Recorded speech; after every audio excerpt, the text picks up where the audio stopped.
Assalamualaikum warahmatullahi wabarakatuh. Waalaikumsalam warahmatullahi wabarakatuh. Gimana nih kabarnya teman-teman hari ini? Alhamdulillah luar biasa bersemangat. Berdoa dipersilahkan. Selesai. Ucapkan terima kasih ya karena teman-teman pada hari ini sudah menyempatkan waktunya untuk hadir di tempat ini untuk mengikuti kegiatan layanan konseling kelompok. Kita ada asas konseling kelompok nih ya teman-teman. Yang pertama di sini ada asas kerahasiaan, kemudian ada asas keterbukaan, yang terakhir ada asas kenormatifan. Silakan teman-teman menyebutkan nama dan kelasnya. Perkenalkan, nama saya Mufro dari 12 TMI 2. Perkenalkan, nama saya Sastya Walia dari kelas 12 ATKP 1. Tujuan konseling kelompok secara umum ini kalian bisa sama-sama saling bertukar pikiran gitu ya, terus mendengarkan masukan-masukan dari teman gitu. Jadi tujuan khususnya adalah itu menumbuhkan minat belajar di kehidupan sehari-hari. Kegiatan konseling kelompok ini akan berlangsung selama 2 kali 45 menit ya. Ikrar konseling kelompok. Saya Mufrod. dengan ini menyatakan Kita akan sama-sama mengidentifikasi faktor penyebab permasalahan minat belajar tersebut. Nah, kita gimana Sasti? kalau Sasti sih karena kondisi kelas yang kurang nyaman. Koordinasi karena kebiasaan main handphone. Nanti tuh lebih senang nongkrong sama bergaul, jadi males kalau ngerjain tugas sama belajar. Terus itu kebiasaan ini Bu disuruh sama orang tua gitu biasanya. Kalau Rizky tidak suka beberapa ngapal. Kalau Mufrod sih belum merasa butuh akan belajar. Oh ya, silakan kalian menyampaikan keinginan kalian dalam belajar itu pengennya seperti apa? Kalau Vina sih pengennya lebih belajar tuh yang seru gitu, Bu, kayak dari HP terutama gitu, kayak lihat-lihat video pembelajaran gitu, Bu, kayak di YouTube. Oh gitu. Kalau Tati tuh pengennya belajar tuh sambil nongkrong kayak di kafe gitu, sambil dengerin musik, sambil belajar bareng-bareng. Kalau nggak sukanya ingat ibu disuruh-suruh gitu biar belajarnya semangat. Kalau Rizky pengen mengerjakan tugas bareng. Saya belajar tuh inginnya dapat dari hadiah dari ibu. Oh, dari ibu. Sekarang kita sama-sama sepakati yuk, kita pilih satu yang mau kita bahas hari ini, yang mau kita diskusikan. Dari yang mana? Oke, yang mana? Oke. Kenapa? Alasannya? Menarik, Menarik. kayak kelasnya lebih luas. Oh, jadi kita sepakati ya, berarti permasalahan yang kita angkat dari minat belajar, faktornya dari gadget ya. Tadi siapa yang jawab? Vina ya, oke. Silakan Vina. Jadi saya tuh kalau misalkan lagi belajar nih, misalkan udah serius belajar ngerjain tugas nih, tiba-tiba HP-nya bunyi, kayak ada notif chat gitu. Terus bawaannya tuh pengen cepet-cepet megang HP, terus pas udah megang HP tuh bukan cuma buka chat gitu, Bu, kebablasan, jadi scroll TikTok, buka Instagram, atau drakor, akhirnya tugasnya tuh terbengkalai, nggak dikerjain gitu. Nanti pas udah tengah malam baru dia keinget, oh iya tugasnya belum selesai gitu. Nah pas udah tengah malam tuh akhirnya mau gak mau harus belajar ambil tugas. Terus bangunnya tuh jadi kesiangan, jadi pola tidurnya tuh nggak teratur. Yang menanggapi? Emang sebenarnya kamu ngapain aja selain scroll TikTok? Banyak kan, chattingan tadi, terus main game, terus nonton drakor kan, lihat tokoh yang ganteng. Sebenarnya apa keinginan kamu dari main HP seharian sampai mengganggu belajar kamu? Sebenarnya sih Vina tuh menghibur diri ya, Bu, terus ngilangin stres juga. Stres berat nih. Lagi stres kan? Emang kamu stres kenapa? Ya, Kamu stres kenapa? stresnya banyak lah, Bu, masalah pribadi kan. Apalagi akhir-akhir ini tuh banyak banget tugasnya, apalagi tugas-tugas praktek tuh, Bu. Terus stres Iya, berat. gara-gara gitu katanya. Ya udah, nanti kita kerja kelompok bersama. Oh iya. Emang kamu ngerasain apa sih pas nonton drama seharian tuh? Ih, seru banget lah, seru. Apalagi kan lihat opo yang ganteng tuh, cuci mata. Kan Vina kan seharian nih nonton drakor di HP.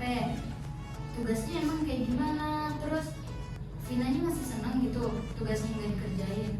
Ya, sebenarnya sih saya sedih banget ya nggak ngerjain tugas. Jadi kan nilai juga nggak di atas rata-rata, hasil belajar nggak maksimal. Tapi kan karena udah kebiasaan ya, jadi ngilanginnya tuh susah. Makanya pengen kita bimbing konseling biar lebih terbuka gitu. Oh gitu, oke. Emang orang tua kamu nggak marah tiap hari main HP terus itu nggak bantuin orang tua beres-beres? Enggak sih, soalnya orang tua saya itu udah menuntut saya untuk terus bantuin beres-beres gitu. Kalau misalkan saya sempat ya bantuin, kalau enggak ya udah nggak apa-apa. Itu nggak dituntut harus bantuin pekerjaan orang tua. Tapi kan kita sebagai seorang anak harus membantu orang tua. Gimana? Mau nanya ke Vinanya, Boleh gimana?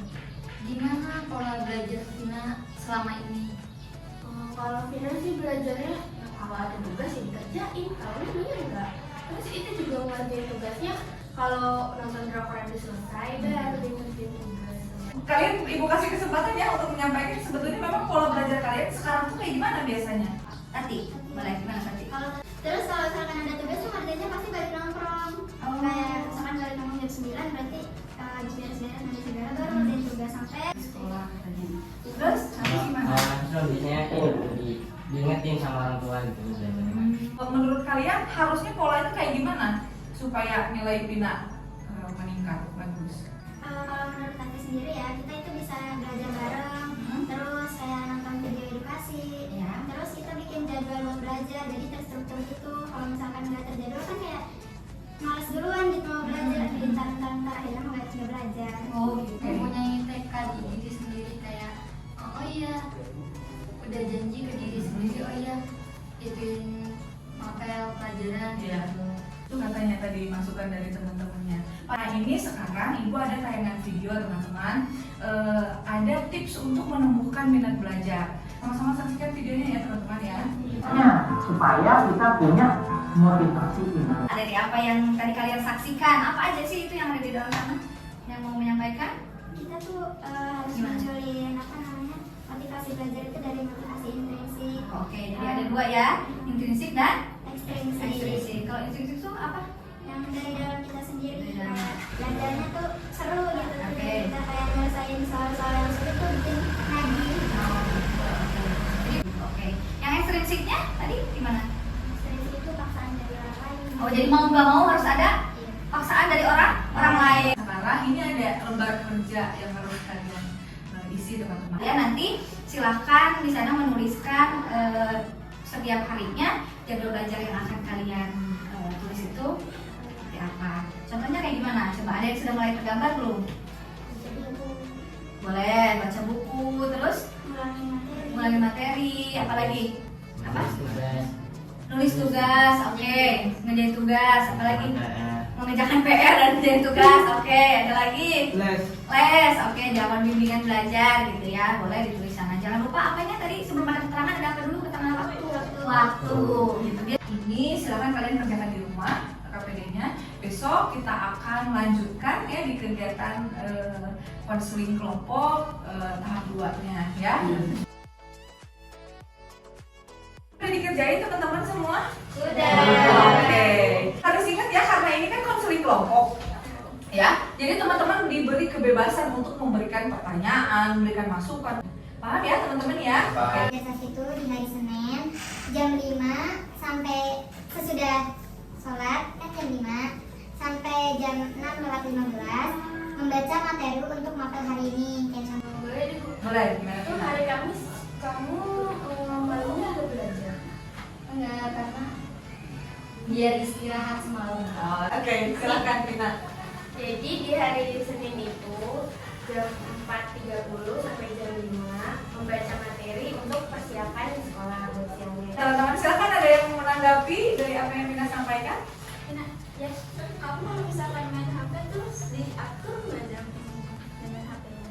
Kan ini kan insya Allah mau mencoba berbagi diri ya, sedikit-sedikit. Jadi main handphonenya tuh ya kan ini selesai belajar itu kan selesai kerjain tugas kan malam jam 8. Nah, 1 jam sampai ke jam 9 atau masuk dulu main HP terus istirahat, biar istirahatnya gitu. Jadi main HP-nya kalau misalkan belajar udah selesai baru main HP, jangan main HP-nya diselesai baru. Yuk Ki. Oke. Hari Senin jam 4 sampai jam 5 setengah 6 membaca materi untuk siang. Kan tadi Rizky nanya ke Vina, emang gak ngantuk bangun pagi? Kan di rencana Rizky ada tuh yang bangun jam 4 ya, belajar jam 4 ya, sampai jam 6. Terus waktunya nggak kelamaan, 2 jam ya Bu ya? 2 jam. Iya, Oh 2 jam. iya. Nah, coba silakan Ki. Emang gak capek? Biar kenyang. Gimana Ki? Nggak capek juga sih, karena supaya yang saya pelajarin itu ingat untuk sekolah besok. Paginya. Iya, Ya, memang udah terbiasa Ki bangun jam segitu. sudah terbiasa. Oh, sudah terbiasa. Oke, itu katanya jawaban dari kita. Tepuk tangan dong. Vina mau nanya nggak? Iya sama sih Bu. Oh, sama. Kan waktu dari jam 4 sampai jam setengah 6 itu kan lama banget ya. Apalagi cuma baca-baca materi, pasti kita juga rasanya bosan terus atau kepala juga kadang sakit kalau lama-lama ngeliat buku tuh. 5 menit aja. Iya, 5 menit aja udah udah Oh, capek. gitu ya. Oh. Coba dari 1 jam setengah kayaknya. Iya. Jadi lebih baik seperti apa menurut kalian? Ya, kalau Ada misalkan masukan nggak? cuma untuk persiapan materi kayak baca-baca gitu lebih baik setengah jam atau 1 jam aja sih. Oh gitu. Ini ada masukan nih Ki dari Vina. Boleh sih masukin. Oh boleh. Gimana? Aku masih masukan lagi kalau misalkan belajarnya mau 1 jam lebih bisa di tengah-tengah belajar istirahat 5 sampai 15 menit. Tuh. Vina, bisa nggak diterapkan rencana atau jadwal pembelajaran ini di kehidupan kalian sehari-hari? Bisa. Bisa Bu. Yakin bisa? Yakin. Ibu mau dengar alasannya satu persatu nih. Bisa? Bisa. Alasannya apa? Ingin bekerja, Oh, ingin kita biar dapat cuan. berjuang. Terus Sebelum bekerja, apa dulu kan yang mau diperbaiki tadi? dari nilai-nilai biar maksimal. Oke, terus diterima di perusahaan gitu. Iya, perusahaan yang besar. Oke, tepuk tangan dong, mantap banget. Yang lain. Menurut aku sih bisa, soalnya kan udah terstruktur. Jadi yang tadinya kitanya nongkrong, balik lagi tuh ya kita belajar. Oke, ya gitu. Kebiasaan buruknya tuh dikit-dikit dihilangin. Apa kebiasaan buruknya? Kalian kenapa? Harus bisa dihilangin, terus harus bisa menanamkan apa sih jadwal belajar yang baru ini ke kehidupan sehari-hari. Kan pengen masuk UGM nih, jadi mau gak mau harus diubah mulai sekarang cara belajarnya. Oke, tepuk tangan untuk Vina dong. Ada yang bisa menyimpulkan? Oke. Itu kita juga bisa meningkatkan minat belajar kita itu dari 2 faktor yang dari intrinsik dan ekstrinsik. Kalau intrinsik itu kan dari diri kita sendiri. Nah, gimana caranya di dalam hati kita tuh nanumin kayak saya harus berubah gitu biar kedepannya jauh lebih baik lagi. Nah, kegiatan ini juga saya jadi tahu kalau misalkan handphone itu nggak bisa selalu digunain untuk hal-hal yang menyenangkan kita aja gitu. Kita lebih sebagai anak muda yang bijaksana, handphone juga banyak nih kelebihannya gitu. Jadi lebih baik kita memperbanyak hal positif dari handphone daripada hal-hal negatifnya. Oke, tepuk tangan dong teman-teman untuk Vina. Sekarang ada yang bisa merangkum kegiatan apa saja yang sudah kita lakukan dari kemarin. Dulu terus presentasi jadwal planning buat belajar kita ke depannya. Terus Gimana perasaannya mengikuti kegiatan hari ini? Puas Bu. Selama mengikuti bimbingan konseling ini 2 hari ini banyak banget motivasi untuk semoga saya untuk belajar supaya mendapatkan nilai yang baik dan bisa mendapatkan pekerjaan yang lebih baik. Oke, tepuk tangan dong. Ya, Ibu mengucapkan terima kasih sebanyak-banyaknya. Kalian sudah bersedia untuk memenuhi panggilan dari Ibu ya, maksudnya untuk kita sama-sama melakukan layanan konseling kelompok ini. Mudah-mudahan banyak manfaat yang bisa diambil. Kegiatan ini tidak akan berakhir hanya sampai di sini. Ibu akan tetap memantau secara berkala. Ya, kita tutup dengan doa. Doa dimulai. Selesai. Oke. Assalamualaikum warahmatullahi wabarakatuh. Waalaikumsalam. Sekarang kita memasuki yang bagian refleksi dulu. Silahkan diisi teman-teman, teman ya. Oke, kita lanjutkan ke angket kepuasan layanan ya. Ini angket hasil layanan sama ya, jumlahnya ada 6. Silahkan. Evaluasi layanan sudah kalian isi dari refleksi, evaluasi hasil, dan angket kepuasan layanan. Ya, cukup sekian dari Ibu. Assalamualaikum warahmatullahi wabarakatuh.